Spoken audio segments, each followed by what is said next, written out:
and that's what we did in the second half. Over to the left, Cameron Teague Robinson. Jeremiah, it's now 3 games with this offense, new quarterback, new running backs. What have you learned the most over the course of these last 3 games that you can take into the bye week and into Big Ten play? Can't rush things. You just got to play as a team, as an offense, and just take it one play at a time. So that's all. Spencer Holbrook. Jeremiah, what did you see on the deep ball from Julian? Did you know when you lined up that you had him, or was it one of those things where as it developed? Before we got on the field, Coach Day called it. He was like, "We gonna call this play, and you got to go get it." So I already knew the ball was coming to me. I just had to go out and make a play. Over here to the left, Bill Rabinowitz. Jeremiah, when you see man coverage, especially on a deep ball, what goes through your mind? Coach Hartline always preached you got to win versus man on man. So that's what I'm told to do, and that's what I'm going to do. Regardless of his man or zone, I just got to go out there and win and catch the ball. Jeremiah, Jeremiah, I think 9 catches tonight, which ties your career high. Yeah. Were you aware of that? But what does that mean to you, if at all? Don't mean nothing to me. Just got to continue to go out there and play football. That's all. All right, last question for Jeremiah. Dan Hope. Jeremiah, you had said last week that you were excited to see what Bo Jackson was doing. Yeah. To see him go out and have the game he did tonight, how much does that excite you? Yeah, I've been saying it. Like I said, Bo Jackson is that guy, and you're going to see more of that throughout the rest of the season. Great. Jeremiah, thank you very much. I mean to throw you out like that.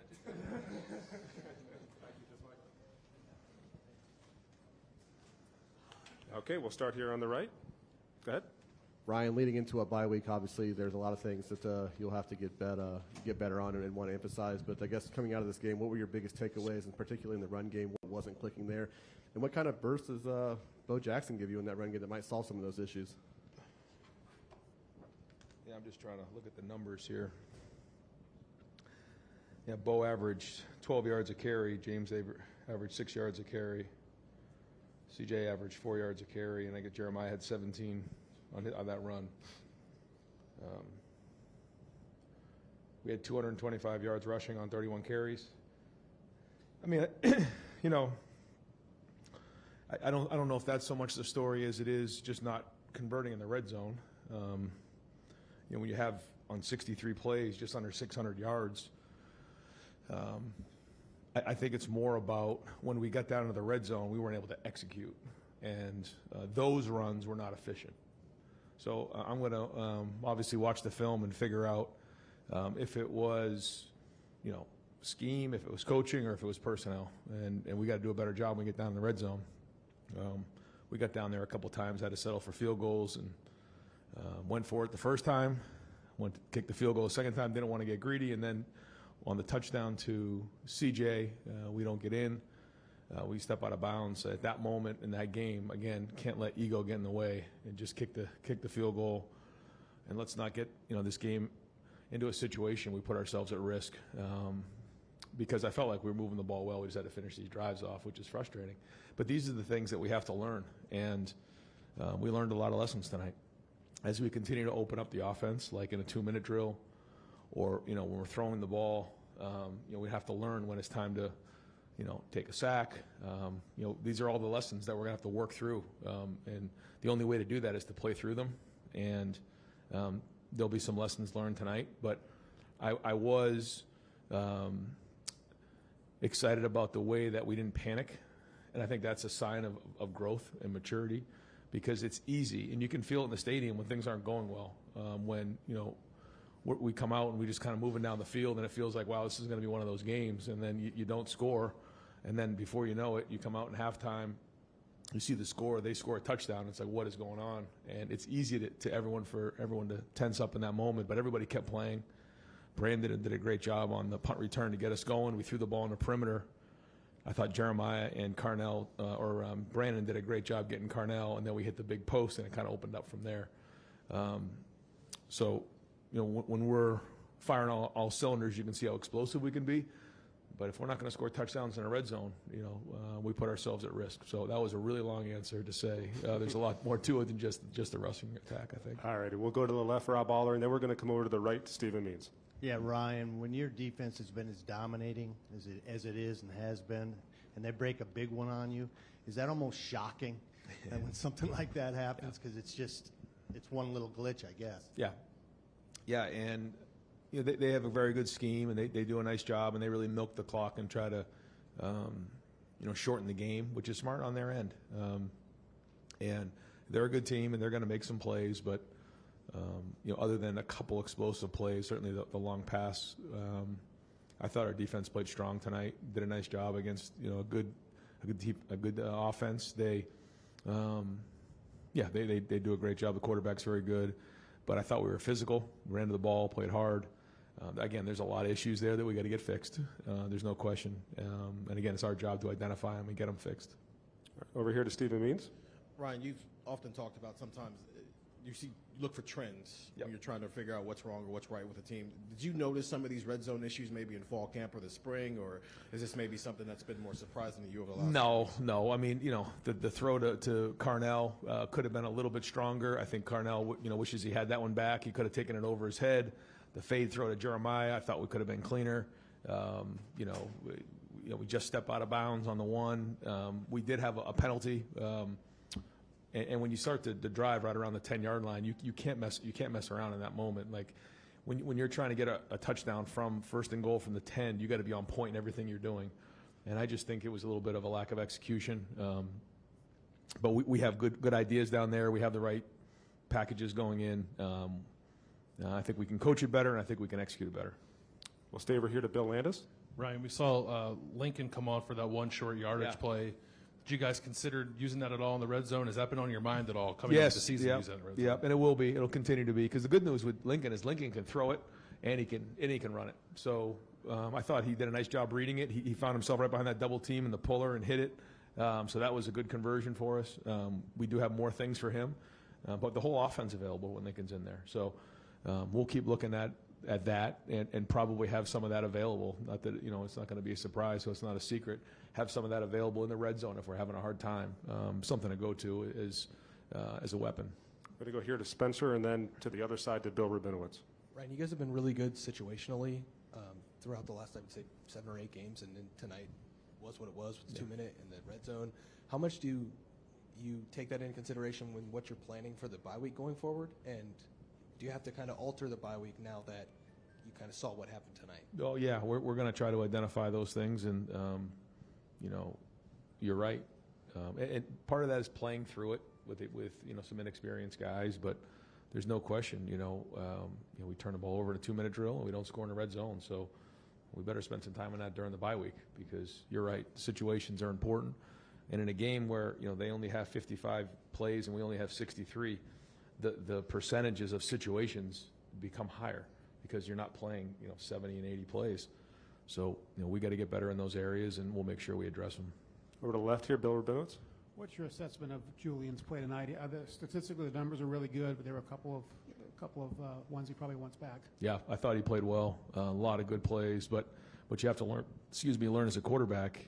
I say it's just like golf. Like, you can have a great day, but if you hit, 2 in the water, your round's ruined. Well, it's the same way here. And a tip ball in a 2-minute drill could cost you a game.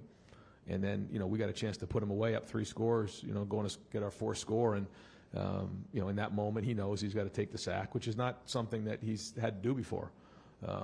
I think, we had the play open. If you watch it on film, Max was open down the sideline. I think he saw that. We got some penetration. Our guard got knocked off, and so the end came right up the field in his face. And in that moment, he knows he's got a third hand that, which is his chest. Go down, take the sack, take your medicine, and live to see another day. So a lesson learned. But that being said, and he threw some good balls. I thought again he had good timing. I thought his deep balls were excellent tonight. The first one down the sideline of Jeremiah had a lot of air on it, which allowed him to go make a play. And I thought both posts were well thrown. Had good rhythm, but those are all good, and we got to play through those things. So it's good in a situation like this, and that's why I called the timeouts to get a 2-minute out there, because you got to play through these things and you got to learn from them. So it was a spy that jumped in the window on him. How do you get in front of that one? When there's a spy right there looking at you and kind of mirroring you, you got to make sure you understand that, because the read was to throw the ball to the tight end, but there was a guy right there and he tipped the ball in the air and created a turnover. So these are all the things, the more you play, the more you're remembering as opposed to learning. All righty, before we come over here to Austin, we're going to send Sonny Styles and Jalen McClain to the back. And we'll come over here, Austin Ward. Austin, go ahead.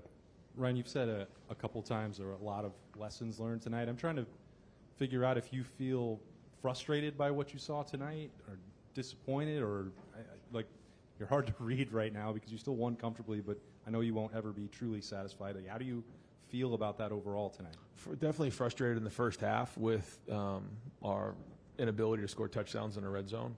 And then encouraged with the way we responded in the second half is probably the safest way. Somewhere in there, there's a lot of other things going on. But I think a lot of it we got to get on the film and identify it. The game was moving quickly. But I will say again that I felt like the sideline, the players, the look in their eye, there was never any panic, which is a good sign for a young team. And we got to make sure we're doing our part as coaches, putting them in the right situation. All right, we'll do 3 more. We got Joey Kaufman and then Cameron T. Robinson. Ryan, what do you like about the way Bo Jackson is running right now, and how do you kind of work him in with CJ and James and Well, the tight ends give us some versatility, as you could see tonight, just with some of the things we're doing, and then Bo Jackson, has some big playability, and he can catch the ball well out of the backfield. So, I thought, James had some runs, in the second half that were better for him. I thought CJ ran hard on a couple of good runs, especially the 3rd and 1 with the big grouping in the game. There was a free guy in the hole, and that's short yardage running. You got to run and be your own blocker, and he did. He ran through contact, so there was some good things there. But Bo has some home run hitting ability, which is a weapon for us, and we'll figure out how that fits in moving forward. And the more he plays, the more he's going to learn. But you can see the vision, and you can see the explosiveness. 2 more, Cameron T. Robinson and then Tim May. Ryan, kind of off that, obviously, it seems like Bo has worked his way into that kind of rotation with those 3. How different is the feel or the rhythm of a game with a 2-back system, as you guys had last year and you guys are working with beginning this year, as opposed to working in 3 guys who you want to kind of get snaps to and feel the game out with? I think we're still figuring that out, that rhythm, to be quite honest. You saw some groupings in the game where we had multiple backs in the game at once, not a lot of them, but a couple. We have multiple tight ends in the game. I think we're trying to figure out which grouping gives us, puts the most stress on the defense and puts our guys in the best situation to be successful. But I think the good news is, when you go from three wide receivers in the game and 1 tight end to 2 tight ends, 2 receivers in the game to 3 tight ends, 1 receiver in the game to 4 tight ends, no receivers in the game, 2 backs, 1 tight end, 2 receiver. Like, there's a lot of different things, and now the defense has to have different packages and prepare for all of those things. So, we're still trying to identify, because you have an idea what you're going to see in practice, but then it doesn't always carry over to the game, and then you see things in a game, and you start to see guys have success, and as coaches, we got to put them in those situations more and figure out how to build on those packages. So, a lot of work to do here in the bye week, because this run that we're about to go on is going to be a difficult run. We have to go to Washington. Just talk to the team about this. We got to come back, play Minnesota, then we got to go to Illinois and to Wisconsin, and that's going to be a difficult run. There's some good teams there, and so we got to make sure that we got our ducks in a row as we head into this run. All right, we'll wrap it up with Tim May. Yeah, Ryan, what does it say about this team, too, though, that 2 of your real dudes, Jeremiah Smith and Carnell Tate, on those post routes really, I'm not saying bailed you out, but came up big when you really needed it the most? What did you say about it going forward? Yeah, no, they're deep play threats, and then, again, when you can throw and catch them like that, it opens up so many other things. And, they were playing pretty low.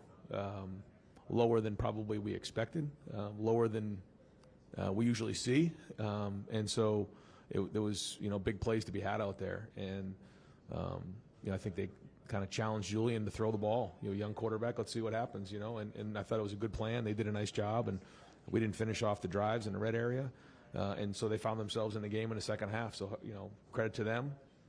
They've played well so far this year, and they'll have a good season, but you can see when we get those 2 guys in particular downfield, they're a major threat in any type of one-on-one situation. All right, Coach. Thank you very much. All right, guys. No, don't have one. Thank you.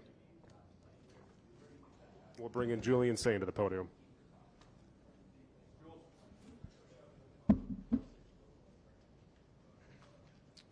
Started in the front row here with Jeff Gilbert. Julian, coach has talked about, like, when it's time to go vertical, he just wants you to let it rip. And you ripped it twice pretty deep. Talk about those two long touchdown passes and how that felt to convert that so well. Yeah, great plays by Carnell and Jeremiah. I think we work on those throws a lot in practice, and Coach Day and Coach Fessler always are telling our quarterbacks, throw it high, give them air, so they can adjust. And they made two great catches, and was excited to see them come down with it. Come over here to Stephen Means. Julian, can you just walk us through the second interception specifically? Did you see the rusher coming your way? Can you just tell us your point of view of what happened on that second interception? Yeah, felt the pressure. And we talk about third-hand help when you're getting pressure in the pocket. Protect the ball, put it on your body. And I was too loose with it, and obviously, ball came out. Spencer. Yeah, Julian, what were the conversations like at halftime when you guys were moving the ball pretty easily and you weren't converting? What is that like for you as a first-time starter, and how do you feel like you guys adjusted? Just keeping the energy high. I think, all the guys on offense knew we were moving the ball consistently. We just had to execute. It starts with me. But we got to execute more in the red zone. Those first three drives, we didn't get a touchdown in the red zone, so we got to do better there. And, it's all about execution and improving. Left side, Bill Rabinowitz. Julian, how much do you think a game like this will help you? Coach Day talked about, because you're so young, you're learning things, and now you can remember things. How important is that for you in your development? Yeah, I think it's good to battle some adversity out there. Have the turnovers and see how we respond as an offense and how I respond. And I think it's good to battle some adversity out there. Go to Brendan Gulick over here on the right. Julian, you've played 3 games at this point. Obviously, you've got 2 weeks now before your next game. What are you most looking forward to watching on tape as it relates to your development, the things you're trying to work on, the way you're identifying coverages, or the way you're trying to develop your game? What do you want to spend your time on the next 2 weeks? Yeah, I think within the next 2 weeks, it's about improving everywhere. Improving in recognizing coverage, improving and commanding the offense and moving us down the field, improving in our red zone execution. I think we can improve in all areas, and I think this next 2 weeks will be big for us. Go over here to the left, Joey Kaufman. Julian, where do you feel like you could improve in terms of like the red zone, which is sort of, you talk about the execution there, but what do you feel like you can do better there? Yeah, I think we got to stay on schedule a little bit better in the red zone. We got into 3rd and long in the red zone, and that's a little bit tougher because there's not much space down there. But also just our timing in the red zone, and it starts with me, and then we got to get on the same page with the receivers on our timing. Come over here to the front row, Tim May. Yeah, Julian, I was watching in pregame warm-ups and stuff. You were ripping the ball on those deep routes and stuff, and then in the game you had the two to Tate, and Jeremiah. And what is it like to hit those? But number 2, if you worked really hard in that regard, and then number 3, what's it like to have those 2 guys to kind of pull y'all out of the mire a little bit? Yeah, it's awesome because we work so much on it in practice, and you saw it in pregame warm-ups. It's awesome to have the success on Saturdays and see it go down like that. And they made some great catches out there. And last question over here. I know you don't want to come off the field, but knowing how close you guys are in that room, to see Lincoln have this role to get on the field and have an impact on games, what does that mean to you and just what he gives the offense? Yeah, it's awesome. His ability to pick up the 3rd down for us. When it was 3rd and 2, and awesome to see him come in and run through contact. Lincoln, thank you very much. Julian, thank you very much. Thank you. Thank you. Appreciate it.